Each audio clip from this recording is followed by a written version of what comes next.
Ah,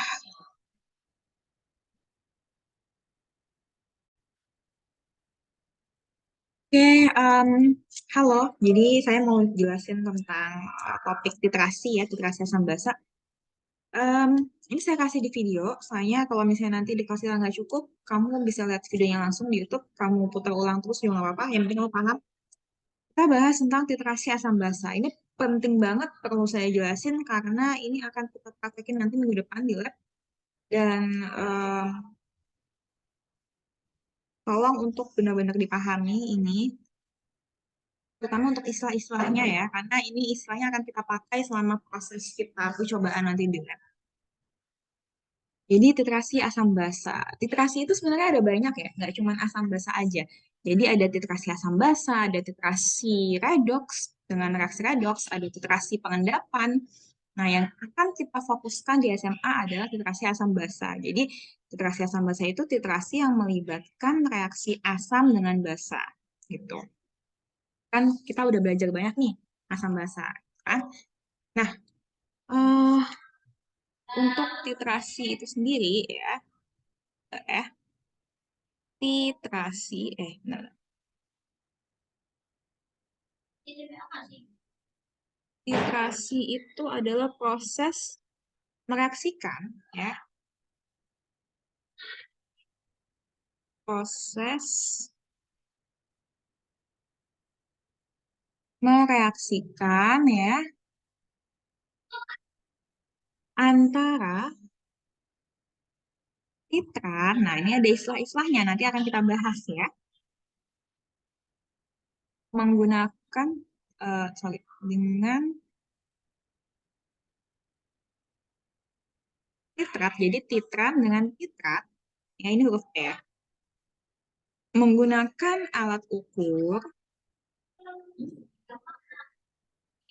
menggunakan alat ukur volumetrik, ya. Alat ukur volumetrik yang ada lanjutannya, ya, analitik, yang analitik. Maksudnya analitik berarti dia punya sensitivitas yang tinggi, gitu. Nah, kemudian untuk apa ya? Istilahnya, ya, kita punya istilah-istilahnya.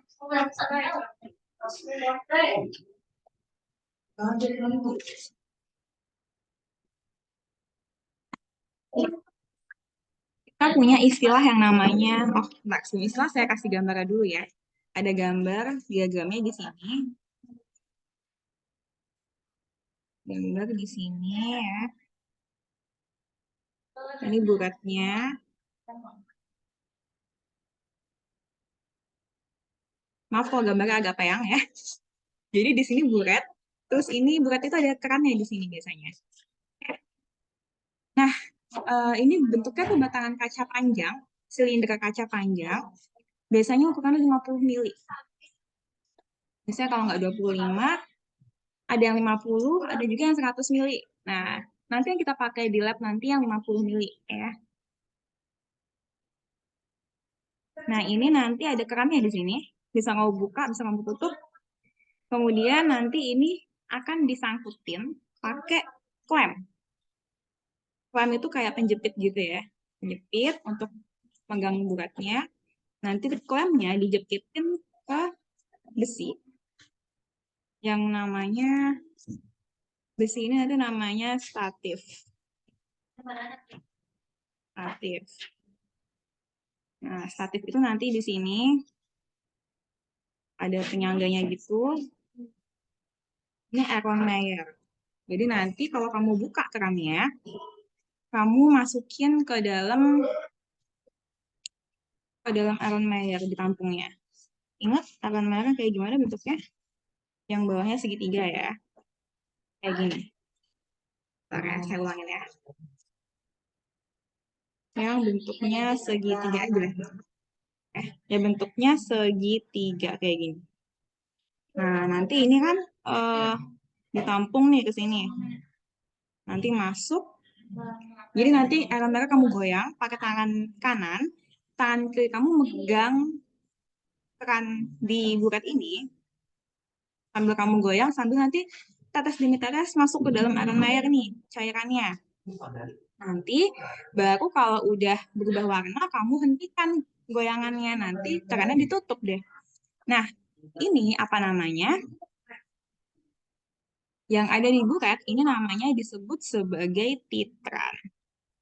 Nah, yang ada di dalam Iron Mayer itu disebut sebagai titrat. Ya. Nah, jadi titran itu adalah larutan yang di wadahnya ada di dalam buret. Kalau titrat di Iron Mayer. Nah, biasanya titran itu juga disebut juga sebagai larutan baku sekunder. Jadi titran ini nanti berisi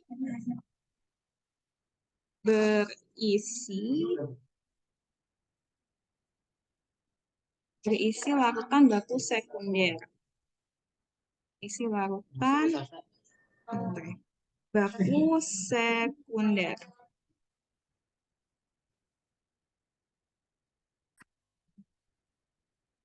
Oke, jadi titran itu biasanya berisi larutan baku sekunder, ya. Nah, sedangkan titrat itu bisa nanti berisi larutan baku primer atau bisa juga berisi sampel, ya. Sampel itu nanti yang akan kita tentukan nih konsentrasinya atau kadarnya berapa ya. Jadi ini yang akan kita pecahkan nanti.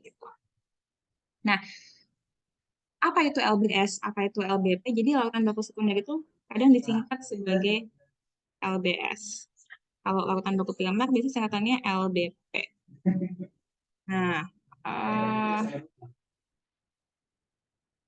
oke. Kita lanjut ya. Untuk larutan baku sekunder, ya, larutan baku sekunder itu adalah senyawa yang digunakan dalam jumlah banyak, ya, dan biasanya untuk konsentrasinya belum diketahui dengan pasti. Jadi ini senyawa yang digunakan dalam jumlah banyak dan biasanya belum diketahui dengan pasti konsentrasinya. Belum diketahui dengan pasti konsentrasinya. Nah, karena belum diketahui dengan pasti konsentrasinya, maka harus kita bakukan dulu atau distandardisasi dulu menggunakan tadi yang namanya larutan baku primer. Ya, maka disebutnya baku karena butuh dibakukan gitu. Jadi LBS karena dia belum diketahui dengan pasti konsentrasinya, maka karena belum diketahui dengan pasti konsentrasinya, maka harus kita pastikan dulu nih berapa konsentrasinya dengan cara dititrasi dengan LBP ini, ya. Nah, alasan kenapa LBS itu belum pasti konsentrasinya itu karena apa? Penyebab kenapa bisa belum pasti itu karena satu, ya, dia biasanya ditemukan dalam bentuk yang tidak murni. Tidak ditemukan atau sulit ditemukan ya, jadi nggak selalu tidak ya. Jadi sulit ditemukan. Aduh, ya, sebentar ya, saya pause dulu. Nah, jadi untuk penyebabnya kenapa bisa belum pasti, itu karena pertama, biasanya dia sulit ditemukan dalam kondisi murni. Satu, sulit ditemukan dalam kondisi murni. Jadi karena larutannya tidak murni, pasti ada kontaminan ya yang menyebabkan konsentrasinya nggak pasti nih gitu. Jadi nggak, meskipun diketahui 0,1 m, pasti itu enggak selalu 0,1 M, karena bisa jadi ada efek dari kontaminan itu yang menyebabkan konsentrasinya demikian. Yang kedua, ya, LBS itu perlu kita bakukan dengan LBP apabila dibuat secara tidak volumetrik. Dibuat secara tidak teliti. Secara tidak analitik ya. Gitu. Nah, tapi apabila kamu membuat LBS dengan cara yang analitik, kemudian diambil dari zat yang murni, itu nggak apa-apa. Nggak usah kamu bakukan dengan LBP. Ya? Nah, LBP itu apa? LBP itu senyawa yang sudah diketahui dengan pasti konsentrasinya. Ketahui dengan pasti dan teliti konsentrasinya. Ya. Biasanya jumlah volumenya LBP itu lebih sedikit. Biasanya kalau LBS itu kan dibuat ya, banyak gitu. Kalau LBP itu cuma sedikit, biasanya ditaruh di labu ukur, nanti dipindahkan ke dalam Erlenmeyer gitu. Lebih sedikit jumlahnya. Itulah kira-kira perbedaan antara LBS dengan LBP. Ya. Nah, kemudian ya, ada syarat-syarat LBP ya. Jadi kan saya bilang LBP itu nyawa yang sudah diketahui dengan pasti dan teliti konsentrasinya. Nah, supaya bisa konsentrasinya itu teliti atau pasti, ada syarat-syaratnya. Syarat-syarat LBP ya. Satu, dia harus punya massa molar molekul yang tinggi. Massa molarnya kadang disebut sebagai MR ya. Gitu. Nah, ya, kenapa harus tinggi? Biasanya massa molar lebih tinggi itu lebih efektif untuk digunakan sebagai LBP. Ya. Nah, yang kedua itu harus stabil. Yang stabil ini maksudnya adalah tidak mengandung kontaminan, tidak mengandung kristal, atau tidak mengandung zat-zat yang menyebabkan konsentrasinya mudah berubah. Gitu. Dan tidak mengandung kristal air yang terlalu besar. Kamu tahu kristal air, rumus hidrat, misalnya ada, misalnya saya punya asam oksalat dihidrat. Nah, ini kan kecil ya, airnya cuma 2. Ini bagus, nggak apa-apa. Tapi kalau airnya ada 8, nggak boleh. Karena ini menyebabkan kondisinya tidak stabil. Gitu. Gitu ya. Itu syarat yang kedua. Syarat yang ketiga, ya, dia harus murni atau mudah dimurnikan.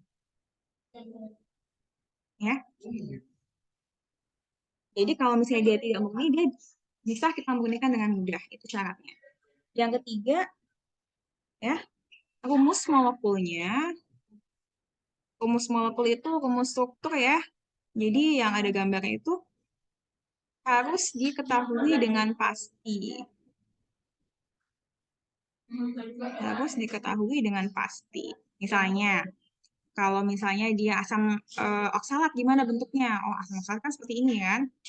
HCOOH, nanti begini. Sorry, ini nggak pakai ini. Gitu ya. Nah, jadi harus ada rumus struktur yang sudah diketahui dengan pasti. Nah, yang syarat yang kelima atau yang terakhir itu tidak boleh higroskopis. Tidak higroskopis. Kamu tahu apa itu higroskopis? Higroskopis itu artinya mudah menyerap air. Jadi LBP itu tidak boleh senyawa yang mudah menyerap air. Dia harus kering. Ini balik lagi ke syarat nomor 2 tadi ya. Kalau dia banyak airnya, dia jadi nggak stabil. Gitu.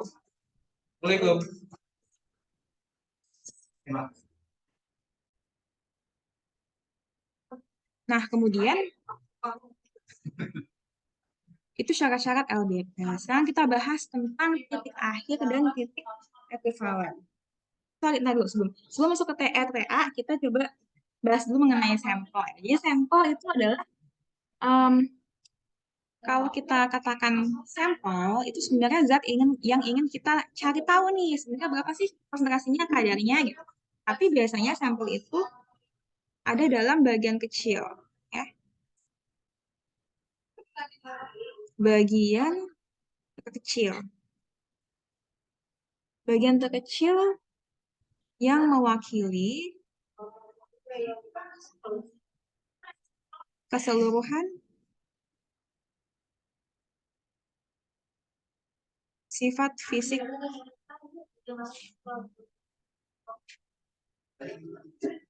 kimia dan mikrobiologi dari satu bahan, ya. Jadi kalau misalnya saya katakan sampel, misalnya kita mau mencari tahu nih berapa sih kadar asam sitrat dalam satu minuman kemasan, kamu nggak usah pakai sebotolnya semuanya kamu raksiin, nggak perlu.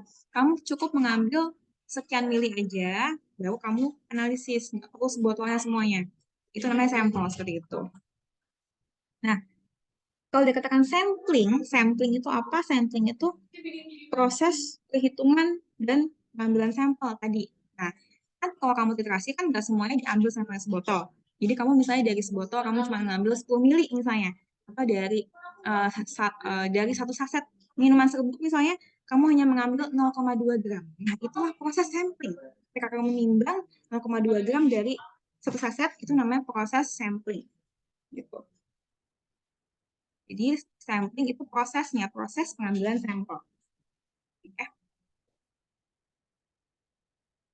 Nah, kemudian ada yang namanya istilah indikator. Ini harusnya kamu udah paham ya, karena kemarin kita udah belajar indikator di asam basa. Ya. Indikator itu senyawa yang bisa menunjukkan saat tepat, ya, saat yang tepat untuk menghentikan penambahan titran, gitu. Ya. Senyawa yang dapat menunjukkan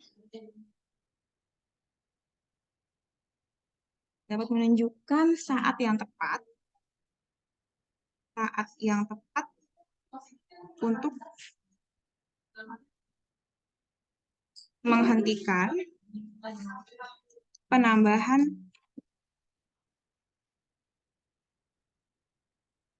LBS atau titran. Nah, nanti ketika kamu melakukan titrasi, ini kan buretnya. Terus ini ada Erlenmeyer. Jadi kamu nyalain kerannya, tangan kiri megang keran, tangan kanan megang Erlenmeyer. Kamu goyangin Erlenmeyernya putar-putar pakai tangan kanan. Kemudian saat nanti itu kan Erlenmeyer isinya ada indikator ya. Ada sampel dicampur indikator. Nanti ketika sudah berubah warna, ya, kamu hentikan kerannya. Itu namanya menghentikan penambahan LBS. Jadi saat yang tepat itu yang kayak gimana? Ketika sudah berubah warna, gitu. Ketika sudah berubah warna. Ketika sudah berubah warna. Tepat pertama kali warna itu berubah, kamu langsung hentikan kerannya. Itu namanya menghentikan penambahan LBS. Kenapa harus dihentikan? Karena di saat perubahan warna terjadi itu adalah yang disebut sebagai titik akhir titrasi. Ya. Titik akhir titrasi. Nah, nanti akan kita bahas di slide selanjutnya, oke? Ada yang namanya PA atau titik akhir, ada yang namanya TE atau titik ekuivalen. PA itu titik akhir titrasi. Kalau TE itu titik ekuivalen. Bedanya apa? TE itu bisa diamati dengan mata. Ya. TE itu bisa kita amati dengan mata. Tapi kalau TA ya, sorry, TA bisa kita amati dengan mata. Tapi kalau TE itu nggak bisa kita lihat pakai mata kita. Jadi ini kondisinya molekuler, nggak bisa kita amati dengan mata. Nah, TA itu biasanya ada perubahan warna. Perubahan warna. Nah, tapi kalau titik ekuivalen itu tidak ada perubahan warna. Gitu.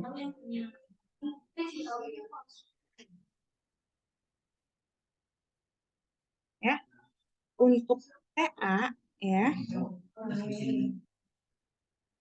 definisinya adalah keadaan di mana terjadi perubahan warna pada larutan.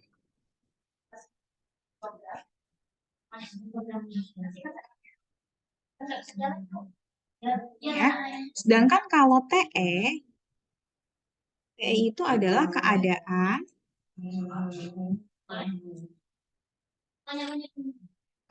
di mana jumlah mol ekuivalen kan sama dengan jumlah mol ekuivalen titrat, ya. Jadi nanti kalau kita rumuskan itu N titran sama dengan N titrat. Nah, pada saat jumlah molnya ini sama, itulah disebut sebagai titik ekivalen. Tapi kan sebenarnya titrasi itu idealnya berhenti ketika TE. Tapi TE itu nggak bisa kita amati mata. Makanya kita kasih indikator supaya kita bisa melihat perubahannya gimana. TA itu terjadi tepat setelah TE. Jadi dalam titik yang hampir dekat gitu dengan TE. Jadi nggak apa-apa. Kita bisa pakai TA untuk menggantikan TE. Nah, dalam titrasi kita pakainya TA, tapi dalam perhitungan kita pakainya TE. Gitu. Jadi ketika kita praktekkan di lab, hentikan saat TA, tapi untuk menghitung kita pakai TE. TE ini disebut juga sebagai endpoint ya, endpoint. Endpoint. Kok TE, sorry, TA maksudnya. TA itu disebut juga endpoint. Gitu. Nah, untuk indikatornya, indikator asam basa kan kamu udah belajar ya kemarin ya. Kamu udah belajar sendiri kemarin. Ada phenolphthalein, ada metil merah, metil jingga. Nah, kalau untuk titrasi, kita yang akan lakukan nanti, titrasi asam basa, itu ada alkalimetri, ada asidimetri. Ini dua tipe titrasi asam basa. Ya. Untuk alkalimetri, ya, larutan baku sekundernya atau titrannya itu bersifat basa. Kalau asidimetri yang basa itu titratnya. Jadi bisa LBP atau sampelnya itu basa. Nah, sedangkan kalau dalam kalimetri yang titratnya itu sifatnya asam. Kalau di asidimetri yang asam itu LBS-nya atau titrannya itu asam. Jadi kebalikannya aja gitu ya. Nah, untuk indikatornya itu berbeda. Kalau untuk indikator yang alkalimetri, kita bisa pakai PP. PP ini kepanjangannya phenolphthalein. Ya. Jadi untuk phenolphthalein ini, dia pada saat keadaan asam, dia tidak berwarna. Tidak berwarna. Pada saat keadaannya sudah basah, dia berwarna pink. Gitu. Nah, sedangkan kalau asidimetri, ya, itu biasanya kita pakai metil merah. Jadi kita bisa pakai dua pilihan nih. Kita bisa pakai metil merah, atau kita bisa pakai MJ, metil jingga, ya. Kalau metil merah, itu biasanya pada saat keadaan asam, ini metil merah ya tadi ya. Kalau ini metil jingga. Metil merah pada saat keadaan asam warnanya merah. Metil jingga pada saat keadaan asam warnanya adalah merah juga sama. Nanti bedanya di akhirnya. Pada saat keadaan basah,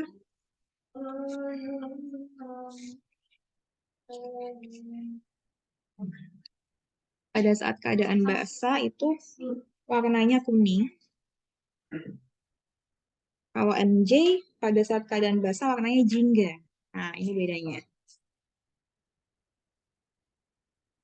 Ini tergantung sampelnya ya. Kalau sampelnya warnanya ternyata lebih mudah kalau kita amati pakai MM, berarti pakai MM. Kalau lebih mudah warnanya teramati pakai MJ, pakai MJ. Gitu. Nanti biasanya untuk MM kita nggak nyampe kuning, berhenti kadang sampai merah fanta gitu, sampai agak-agak pink gitu kita udah berhenti bisa. Jadi tergantung warna sampelnya ya. Kadang ada sampel yang memang dari sananya udah ada warnanya, jadi mengganggu pengamatan visual. Gitu. Nah, dalam titrasi ini nanti ya itu ada, jadi kan saya bilang TA dipakai saat percobaan di lab. TE dipakai saat perhitungan kan. Nah, perhitungan nanti itu kita pakai tadi ya. Ada yang namanya ekuivalen. Untuk perhitungan dalam titrasi ini kita harus perhatikan ekuivalennya. Jadi kan titrasi dihentikan saat jumlah mol titran itu sama dengan jumlah mol titrat. Nah, ini harus dalam keadaan ekuivalen. Maksudnya ekuivalen itu apa? Kamu ingat ekuivalen kalau misalnya saya punya H2SO4, ya, nanti kalau terurai kan dia jadi H plusnya ada 2 ditambah SO4 2-nya. Ya, maka H2SO4 itu ekuivalennya nilainya 2. Seperti itu. Nah, ekuivalen itu apa? Jadi, definisi dari ekuivalen, ya, ini adalah banyaknya mol suatu zat yang setara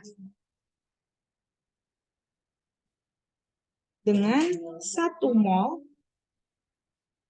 ion H+, itu kalau asam, ionnya H+, atau OH- kalau dia basah, atau kalau misalnya dia reaksinya redox, berarti setaranya dengan jumlah mol elektron. Nah, di asam basa kita pakai yang setara dengan ion H+ atau ion OH-. Gitu ya. Gagal seperti itu. Untuk kuvantitrasi mungkin kita akan bahas di kelas atau saya akan kasih rangkuman ya. Kalau misalnya nanti nggak seperti kelas. Jadi nanti pertemuan untuk yang IPA 1, kita ketemu hari Selasa besok, bahas titrasi sedikit, kemudian Sabtunya langsung praktek ya. Jadi prakteknya langsung ada 3 shift, Sabtu besok, Selasa depan, sama Sabtu depan. Karena labnya nggak muat nih, kecil ya. Tapi kalau untuk IPA 2 nanti, hari Jumat kita ketemu, Senin kita praktek, Jumat praktek lagi, sampai minggu depan Senin praktek lagi. Ya. Jadi mohon disiapkan dengan baik.